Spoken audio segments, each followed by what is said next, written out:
기도하겠습니다. 은혜로우신 아버지, 저희에게 주어진 이 삶의 기간이 하나님의 그 은혜를 발견하여 찬양하는 삶이 되길 원합니다. 우리가 보이는 것들에 의하여 휘둘리지 않도록 우리의 눈을 열어주시고 이 시간을 통하여 말씀을 듣는 가운데 하나님을 만날 수 있는 은혜를 저희들에게 허락하여 주시옵소서. 예수님 이름으로 기도하옵나이다. 아멘. 오늘은 요한복음 15장 9절부터 17절의 말씀을 가지고 은혜를 나누도록 하겠습니다. 먼저 본문 말씀을 제가 봉독해 드리도록 하겠습니다. 아버지께서 나를 사랑하신 것 같이 나도 너희를 사랑하였으니 나의 사랑 안에 거하라. 내가 아버지의 계명을 지켜 그 사랑 안에 거하는 것 같이 너희도 내 계명을 지키면 내 사랑 안에 거하리라. 내가 이것을 너희에게 이름은 내 기쁨이 너희 안에 있어 너희 기쁨을 충만하게 하려 함이라. 내 계명은 곧 내가 너희를 사랑하는 것 같이 너희도 서로 사랑하라 하는 이것이니라. 사람이 친구를 위하여 자기 목숨을 버리면 이보다 더 큰 사랑이 없나니 너희는 내가 명하는 대로 행하면 곧 나의 친구라. 이제부터는 너희를 종이라 하지 아니하리니 종은 주인이 하는 것을 알지 못함이라.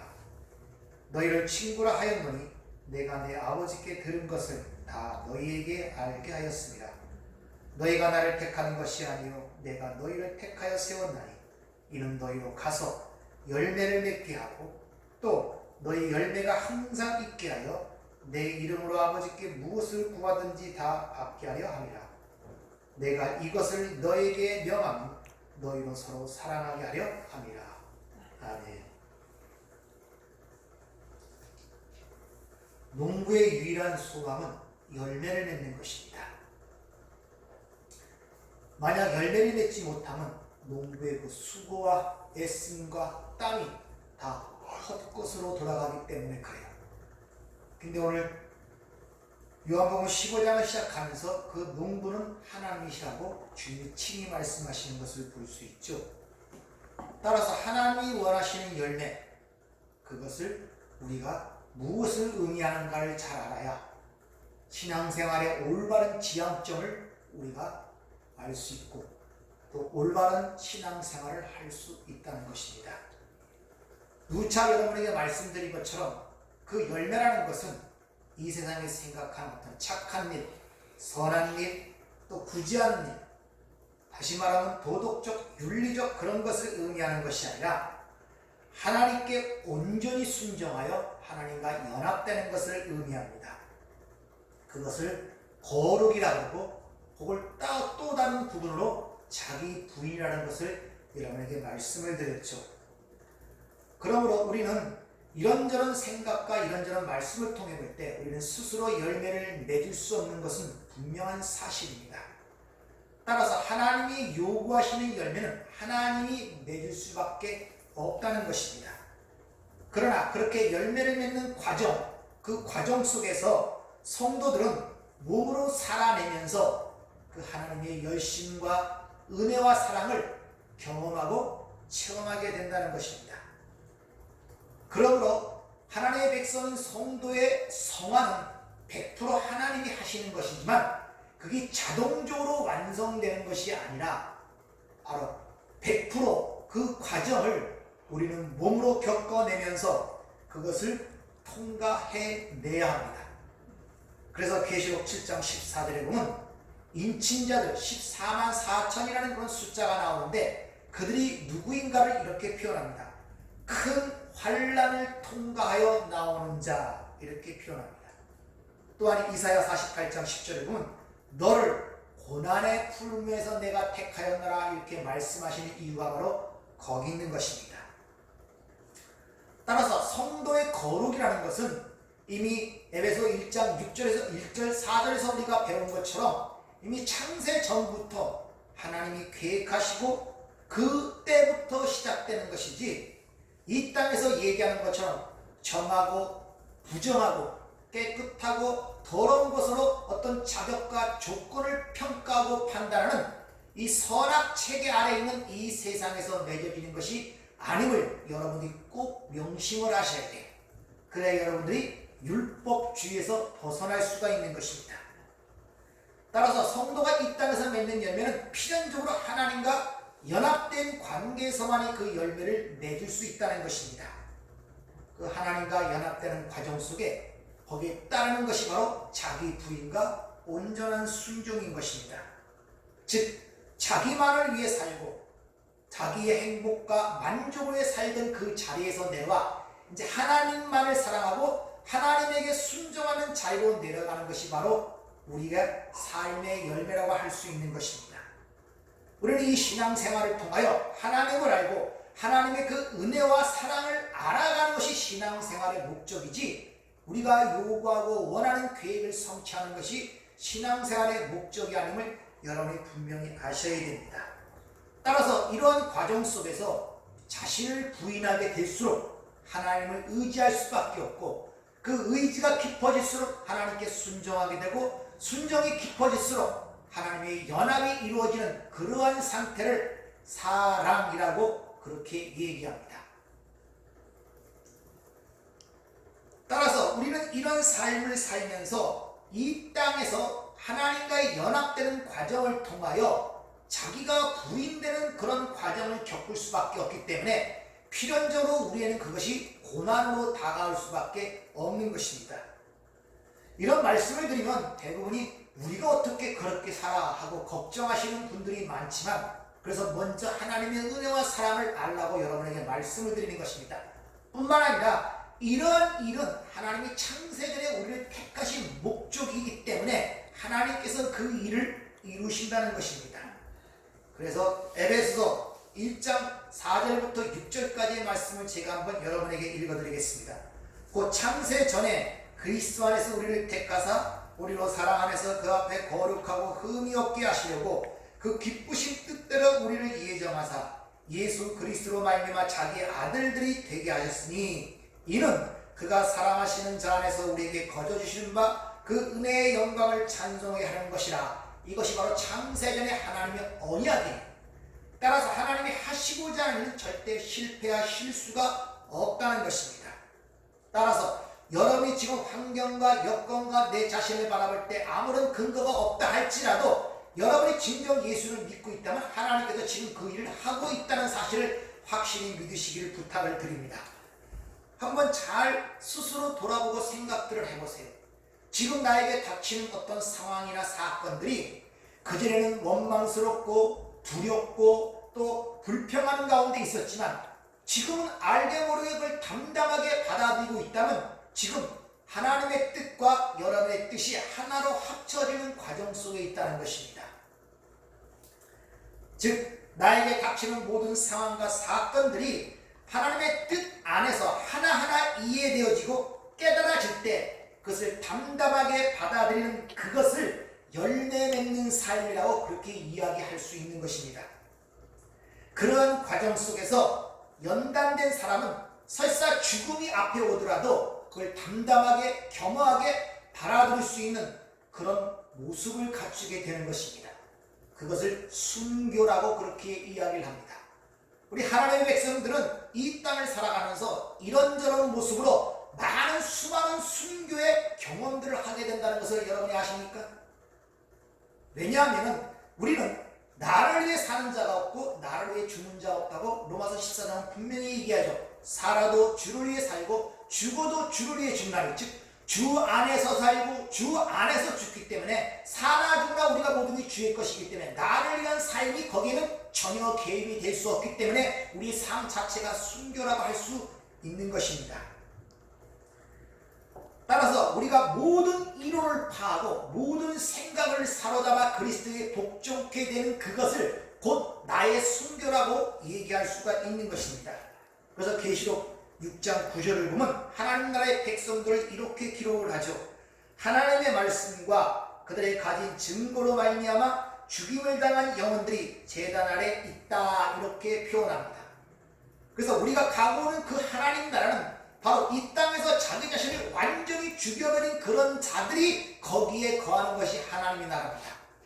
그래서 하나님의 말씀과 그들의 가진 증거, 하나님의 말씀은 살아있고 운동력이 있어 양날선 어떤 검보다 예리하여 우리의 혼과 영과 관절과 골수를 찔러 쪼갠다 그러죠. 또 가진 증거라는 것이 뭐냐? 즉 믿음이라는 것은 보지 못하는 것들의 증거라고 히브리서 11장은 얘기하고 있지 않습니까?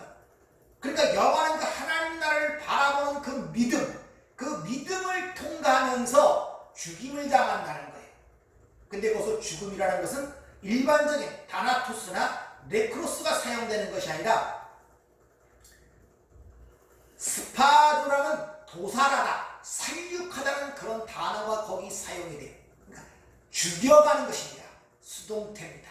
동분사동태. 지금 현재의 상태가 하나님에 의하여 그렇게 죽임을 당하는 상태라 이런 의미예요. 따라서 우리 성도들은 지금 이 인생길을 통하여 나의 뜻과 나의 계획은 하나님께 완전히 몰수당하고 하나님의 뜻과 계획이 나의 뜻으로 받아들여지도록 우리가 바꿔져 가는 과정이 바로 신앙생활이라고 할 수 있는 것입니다. 이스라엘 백성들을 출애굽시키는 그 모습과 가나안 땅까지 인도하는 그 여정을 통해 잘 그려지지 않습니까? 세상을 상징하는 애굽에서 그들을 건져내시고 광야 40년을 통하여 옛사람이 거기서 죽어버리는 거예요. 그리고 새 사람으로 만들어 하나님의 약속의 땅으로 인도하는 그 과정을 통하여 바로 그러한 것들을 우리에게 그림으로 보여주시는 것입니다. 따라서 그런 과정을 통하여 우리가 항상 기억해야 될 것은 우리의 패러다임, 틀이 변해야 돼요. 저 어려운 말로 보는 시각과 관점이 변해야 됩니다. 그걸 어려운 말로 가치관의 변화, 세계관의 변화를 가져올 수밖에 없는데 그런 단적인 예를 신명기 8장에 이렇게 표현하죠. 사람이 떡으로만 사는 것이 아니다. 여호와의 입에 나온 모든 말씀으로 사는 것을 너희로 알게 하려 함이라 이렇게 말씀하시죠. 우리가 이런 식으로 변화를 받아가는 과정 속에 있는 것입니다.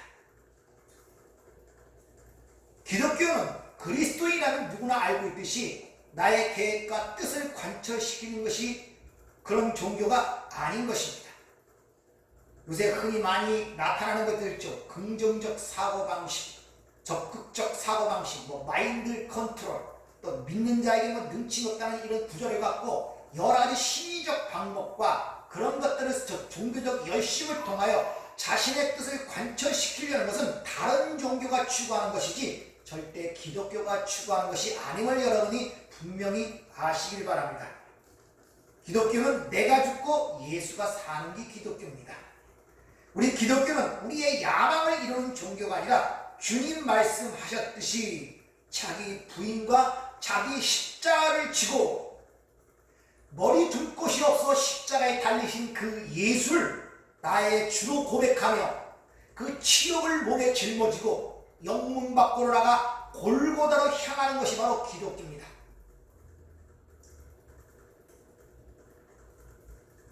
예수를 세상에 있는 여러 성자와 같이 예수를 영시하는 그런 의미를 갖고 있는 분들이 더러 있습니다. 예수님은 영웅이 아니에요. 도살장에 끌려가는 어린 양 같자 털 깎는 자 앞에 잠잠한 양 같다고 표현하고 특히 요한계시록에 보면은 예수님이 여러 칭호가 있지만 제일 많이 예수님을 칭호하는 칭호가 어린 양입니다. 어린 양이라는 것은 아무런 힘이 없는 상징적 의미를 갖고 있어요. 목적 없이는 살아갈 수가 없고 자기 스스로를 보호할 수 없을 뿐더러 게으르고 무지한 것이 양이에요.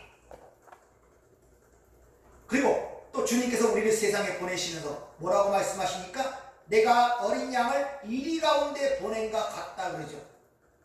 따라서 이런 하나님의 말씀을 우리가 이해한다면 자꾸 나를 세상의 왕으로, 세상의 호랑이로, 세상의 사자로 보내주세요 하는 그런 기도는 하나님이 원하시는 기도가 아님을 아셔야 됩니다. 우리는 자꾸 하나님 앞에 용사가 되려고 합니다. 능력 있는 사람이 되려고 합니다. 성경은 그렇게 말하고 있지 않음을 여러분이 아셔야 됩니다.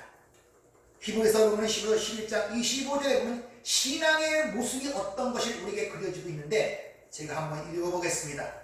히브리서 11장 25절이야. 도리어 하나님의 백성과 함께 그 고난받기를 잠시 죄악의 낙을 누리는 것보다 더 좋아하고 그리스도를 위하여 받는 수모를 애굽의 모든 보화보다 더 큰 재물로 여겼으니 이는 상 주심을 믿어야 할지니라. 이들이 바로 신앙인 것입니다. 자신의 인생 속에서 하나님의 원하시는 소원을 이루기를 열망하는 그런 삶을 살아가는 것이 성도의 신앙생활이고, 뜻이 하늘에서 이루어진 것 같이 땅에서 이루어지기를 열망하는 것이 바로 신앙인의 모습임을 우리에게 가르쳐주고 있는 것입니다. 초대에 말씀드린 것처럼 농부의 유일한 소유는 열매를 맺는 거예요. 그럼 그 농부에 의하여 그 포도나무 가지로 접붙임받은 우리의 가지의 소원도 역시 열매를 맺는 것이야. 바로 하나님과 올바른 연합의 관계를 맺고 있다고 그렇게 할 수가 있는 것입니다.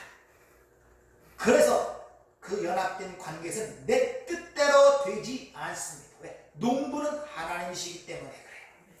그래서 때때로 우리가 기도가 응답되지 아니하고 내 계획과 뜻이 실패하고 실수로 여러 가지 어려움을 당하는 일들이 바로 그러한 이유인 것입니다. 그래서 실패도 하나님의 은혜요, 고난도 하나님의 은혜라고 하는 이유가 바로 거기 있는 것입니다. 시편 기자는 이렇게 고백을 하죠. 시편 119편에 보면 고난당한 것이 내게 유익이라는 것입니다. 왜? 그를 통하여 주의 율례를 배우게 되었고 그를 통하여 내가 주의 말씀을 지키게 되었다는 거예요. 여러분, 이런 말씀을 들을 때 뭔가 마음의 위안과 힘이 되지 않습니까? 지금 이 코로나19 때문에 여러분 얼마나 많은 고통을 당하고 있습니까? 힘들고 답답하고 앞이 보이는 것 같지 않습니까? 그런데 뭐냐? 그 가운데 하나님의 말씀을 배우고 하나님을 지킬 수 있는 유익을 준다는 것입니다. 우리에게 닥치는 것들은 여러분이 어떻게 생각하든지 나의 유익과 나의 거룩을 위한 것이면 이 기본적 진리를 절대 잊어버리고 여러분 안 되세요. 그러한 과정 속에서 우리 성도들은 자신의 어리석음과 불가능함, 무력함, 취약함, 더러움들이 낱낱이 폭로화가 되고 그렇게 폭로되는 가운데서 하나님의 열심으로 이뤄가는 그 하나님의 은혜와 사랑을 몸소 경험하게 됨으로 말미암아 찬송을 하는 것입니다. 이것이 하나님의 우리에게 향하신 목적임을 에베소 1장은 분명히 이 얘기를 하고 있죠. 물론 이 과정이 쉽지 않습니다. 오죽하면 자기 부인이고 자기 십자가라는 그런 말을 사용했습니까? 그런데 이 과정을 하나님이 방관하지 아니하시고 같이 겪으시며 우리와 함께 그 길을 걷고 있다는 데 얼마나 위로가 됩니까? 이스라엘 백성들의 400년 동안 그 노골고 엄청난 고통과 고난 속에 살았죠. 그런데 그들의 모습 하나님께서 이렇게 기록합니다. 출애굽기 3장 7절을 보면은 내 백성의 고통을 분명히 보고 그들의 부르짖음을 듣고 그들의 근심을 알았다, 이렇게 기록합니다. 즉 여러분이 겪는 모든 상황과 사건 속에서 우리 주님이 보고 듣고 아신다는 거예요. 믿습니까? 주님의 치유사역 중에 마가복음 1장에 보면 문둥병자를 고치는 모습이 기록이 되어 있습니다. 사실 병 중에도 문둥병하면 천연이라고 그러죠. 절망적인 병이고 죽음에 이를 수밖에 없는 병입니다. 그런 병이 걸린 사람은 어떻게든지 그 병을 낫기 위해서 좋다는 약은 다 먹어보지 않았겠습니까? 또 혹시 내가 무슨 잘못을 해서 죄를 져서 하나님께 나를 벌하시는가, 이런 생각 가운데 하나님께 회개하고 선한 일을 하려고 수많은 노력을 기울였을 것입니다. 뿐만 아니라 하나님께 왜 기도를 안 했겠습니까? 기도를 했을 것입니다. 아니, 열심히 죽어라고 했을 것입니다. 그러나 여전히 문둥병이 낫지 않고 그 상태에 있었을 때 바로 그때 하나님의 백성과 세상 사람이 갈라지는 거예요. 그때 세상에 속한 자들은 하나님을 원망하고 떠나요.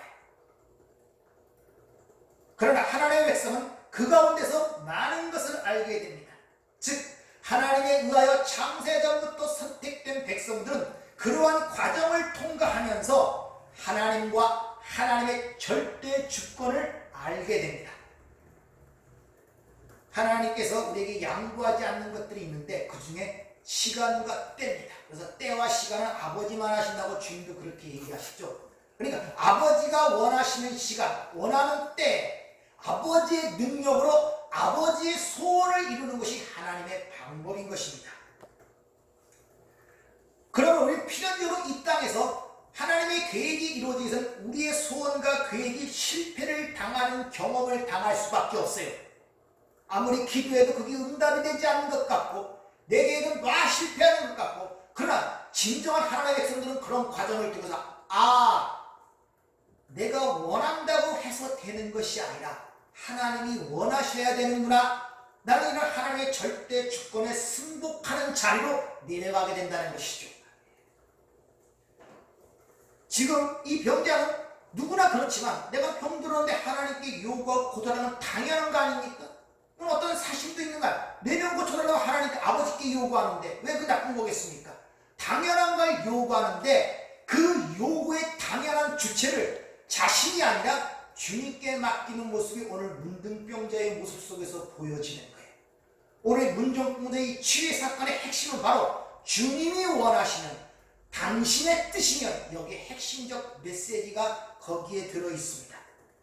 이같이 하나님의 백성들은 신앙생활을 통과하면서 우리가 당연한 것 같이 해줘야 되고 받아야 할 그 소원도 이것이 주님이 원하시는 것인가 아닌가 하는 이런 낮은 자세로 그 삶이 변해간다는 것을 우리에게 보여주고 있는 거예요. 그리고 그 여정 속에서 우리는 수많은 외로움을 느낄 수 있고, 괴로움도 느낄 수 있고, 소외감도 느낄 수 있고, 거절감, 정말감, 이 고통과 아픔을 느끼는 과정을 반드시 통과할 수밖에 없어요. 그러나 조금 전에 말씀드린 그 과정을 혼자 겪는 것이 아니라 예수님이 함께 겪고 계시다는 거예요. 그걸 좀 다른 말로 얘기하면 예수님이 이 땅에서 살아간 삶을 요약해서 십자가의 삶이라는 아시잖아요. 동족줄로부터 거절, 제자로부터 배방, 이런 거절감과 배반감과 절망감과 소외감, 외로움, 이런 주님이 겪으셨던 것들이 바로 나와 연합된 나를 통하여 그게 가시와 드러남으로 말미암아 예수님의 십자가의 삶이 무엇인가를 조금이나마 이해하고 깨닫게 된다는 거예요. 우리도 남의 고통을 이해하려면 배고픈 자의 배고픔 하려면 굶어봐야 그것이 어느 정도 감지가 되지 않습니까? 오늘 이 문둥병자를 보고 불쌍히 여기셨다고 그러죠. 이 말을 잘 여러분이 오해를 하시면 안 되는데, 그가 병들었음을 보고 불쌍히 여기신 게 아니라 오늘 주님이 원하시면, 당신의 뜻이면 하는 그 말에 대하여 주님이 불쌍히 여기셨다는 것입니다. 오늘 불쌍히 여기셨다는 이 단어가 헬라어로 보면 스프랑크리조마이 이런 단어가 쓰입니다. 근데 이 단어가 스프랑크론이라는 내장, 창자, 심장이라는 그런 의미에서 파생된 단어예요. 쉽게 말하면 불쌍히 여겼다는 것은 단순하게 창자가 끊어지는 듯한 아픔을 느꼈다는 것입니다. 왜? 지금 그 병을 가진 문둥병자가 자기의 모든 걸 내려놓고 주님이 원하시면 당신의 뜻이라는 그 자리에 내려오기까지 그 여정이, 그가 얼마나 많은 고통과 아픔과 외로움과 절망감을 느꼈는가를 주님이 잘 알고 계셨단 말입니다. 그래서 창자가 끊어지는 듯한 아픔을 느낀 거예요. 그 문둥병자가 병이 걸려서 모든 주권을 하나님께 드리고 하나님의 절대 주권을 인정하는 그 자리에 내려오기까지 얼마나 많은 고통과 아픔과 절망감을 느꼈냐는 것이죠. 그 아픔을 주님이 감지를 하신 거예요. 따라서 성도는 어떤 여건과 사건 속에서도 내가 원하면이 아니라 주님이 원하시며 하는 그 자리로 내려가는 것이 성도의 본분인 것입니다. 문둥병자처럼 나는 진짜 이 병이 낫길 간절히 원하지만, 그러나 하나님이 원하신다면 나는 그대로 순종하겠나이다 하는 그런 마음가짐이 있어야 돼요. 그거 생각할 때 여러분 주님의 겟세마네 동산의 기도가 생각나지 않습니까? 그 기도하는 모습이 성경에 기록되어 있는데, 누가복음 20장 42절을 보면 아버지여 나는 아버지의 뜻이거든 이 잔을 내게서 옮기옵소서. 그러나 내 원대로 마옵시고 아버지 원대로 되기를 원하나이다 하시니, 이렇게 얘기하죠. 아버지 뜻이라면 이 잔을 옮겨주시고, 그러나 내 뜻대로 마옵시고 아버지 뜻대로 해달라는 거예요. 성도가 가야 할 자리가 바로 여기인 것입니다. 그것이 순종이며 그것을 사랑이라고 이야기를 하는 것입니다. 이렇게 하나님을 내 삶의 주인으로 삼고 자신은 종의 자리로 내려가 모든 것을 당신의 뜻이라면 하는 그 순종의 자리로 내려가는 것을 자기 부인의 삶, 그리고 그것을 열매라고 그렇게 이야기를 하는 것입니다. 예수를 믿는다는 것은 단순히 보이는 현상을 바꾸기 위하여 병을 고치거나 먹고 마시고 입는 문제 때문에 예수를 믿는 것이 아닌 것입니다. 무엇을 먹을까, 무엇을 마실까, 무엇을 입을까 염려하지 말라. 이건 다 이방인들이 구하는 것입니다. 아버지께서 너에게 그거 있어야 할 줄 아신다고 말씀하잖아요. 예수를 믿는다는 것은 쉬운 말로 자기만을 사랑하고 나를 숭배하는 그 자리에서 내려오는 거예요. 진짜 우리를 죽음으로 끌고 가는 진짜 영적인 문둥병은 바로 자기 숭배입니다. 자의 뜻이 뭡니까? 에고 에이미, 스스로 있는 자, 이 여호와의 이름이란 말입니다. 나라고 칭호할 수 있고 자라고 칭호할 수 있는 것은 만군의 여호와, 이 세상을 창조하신 하나님밖에 없는 거예요. 우리는 나라는 존재가 없습니다. 티끌이 하나님의 은혜로 생기를 받아 살아있는 존재가 됐는데 무슨 거기에 나라는 존재가 형성될 수가 있어요. 따라서 하나님과 관계를 맺지 못한 것들은 다 티끌이고 먼지인 것입니다. 여러분을 지옥으로 끌고 가는 것은 밖에 있는 것이 아니라 여러분에 있어요. 지난주에도 말씀을 드렸죠. 여러분이 지금 예수를 믿고 세례를 받았다면 애굽에서 나와 광야에 있는 것입니다. 광야는 뭡니까? 오로지 하나님만 바라보고 자기의 옛것을 버리고 율법을 통해 죄가 뭔지를 깨닫는 과정이란 말입니다. 즉 예수는 나의 주시요 나의 죄를 위해 죽으시고 십자가 지고 하나님의 아들, 이 모든 걸 아는 것이란. 근데 그것만 갖고 여러분이 평안을 누리지 못한단 말이에요.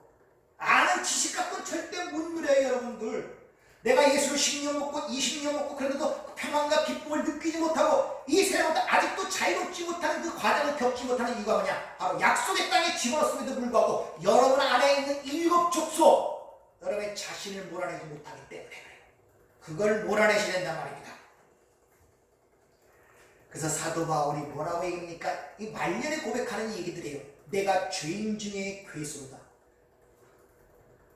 그 열심히 사도 바울이 신약의 14서 사도를 뭐가 그렇게 잘못해서 그 당시에 내가 죄인 중에 괴수라는 고백을 합니까? 뭐라고 고백합니까? 이 사망의 몸에서 누가 나를 건져내리요? 이런 안타까움의 위치 드러나고 있는 걸 보지 않습니까? 바로 그 자리에 내려간 자가 진정 우리 주 예수 그리스도로 말미암아 하나님께 감사하라 하는 은혜의 찬송이 거기서 터져 나오는 거예요. 하나님이 그걸 받기를 원한단 말입니다. 자꾸 여러분 예수 믿고 성자 되려고 성인 되려고 하시면 안 돼요. 내가 죄인됨을 처절하게 깨닫고 사도 바울처럼 가면 갈수록 내가 바로 죄인의 괴수라는 식으로 깨달아가고 오직 예수밖에 없다는 걸로 결론이 나야 되지, 내가 교회 다니고 예수 믿었더니 착한 사람이고 선해서 남들로부터 칭찬받고 존경받고 위대한 성인이 되었다, 그런 거 아니에요. 그러면 뭐 죽을 필요 없잖아요. 성인이 돼서 살지. 아니라는 것입니다. 절대 우리 하나님에 의해 인도하는 자는 뒤로 돌아갈 수가 없어요. 그래서 하나님께서 그를 끌어내시네 홍해 물을 닫아버리는 거예요. 죽으면 죽었지 돌아갈 수가 없어요. 여러분 예수 믿었다면 뒤를 돌아보시면 안 되고 뒤를 생각하시면 안 돼요. 앞을 향하여 나가야 돼요. 여러분 말씀드렸지만 그래서 하나님의 백성들은 자기가 원하는 길로 가지 못합니다. 그래서 호세아서 2장 6절을 보면 가시와 담으로 그 길을 막는다 이렇게 말씀하시는 이유가 바로 거기 있단 말입니다. 무차 여러분에게 강조하지만 기독교는 자신의 뜻과 계획과 자신의 소원을 이루는 종교가 아님을 여러분이 아셔야 돼요. 내가 원하는 자리가 아니라 주님이 원하는 자리로 내려가는 것이 기독교를 아시길 바랍니다. 다시 한번 여러분 세례 요한의 말씀을 기억해 보세요. 나는 쇠하고 주님이 흥해야 한다는 거예요. 이게 우리의 신앙생활의 목표입니다. 여러분들과 항상 생각하셔야 돼요. 지난 한 주 동안 주님이 흥하셨습니까? 여러분이 흥하셨습니까? 점검을 해보셔야 돼요. 여러분은 지금 모든 상황과 사건들이 하나님이 나의 유익을 위하여 거룩을 위하여 나를 인도하신다는 사실을 여러분이 알고 믿으신다면 지난 한 주 동안에 돌이켜보세요. 내가 모든 상황과 환경 속에서 하나님이 나에게 가르치고자 하는 게 무엇인가를 깨닫고 감사하며 기왕이 이런가, 환경이 이런가, 여건이 이런가 하고 고민하고 금이라고 하나님에게 내렸으니까 이런 식으로 살아왔습니까? 여러분, 다시 한번 여러분이 기억하시고, 여러분이 이 땅의 본향이 아닌 것입니다.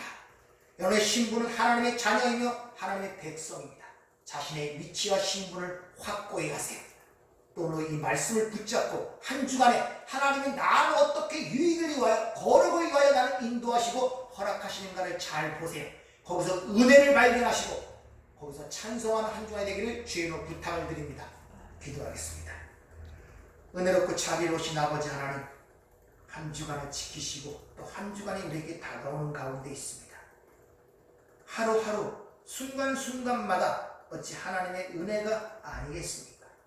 거저오는 것도 아니고 저절로 오는 것도 아니고 하나님의 뜻과 계획 속에서 당신의 백성들의 유익을 위하여 허락하시는 시간임을 저희들로 알게 하시고 우리의 소원이 땅에 있지 않음을 항상 깨달아 하늘을 바라보며 주님을 생각하며 나와 함께는 주의 음성을 들으며 이 세상에 자유로움을 누리고 살아가는 저희가 될 수 있도록 축복하여 주시옵소서. 예수님 이름으로 기도하옵나이다. 아멘.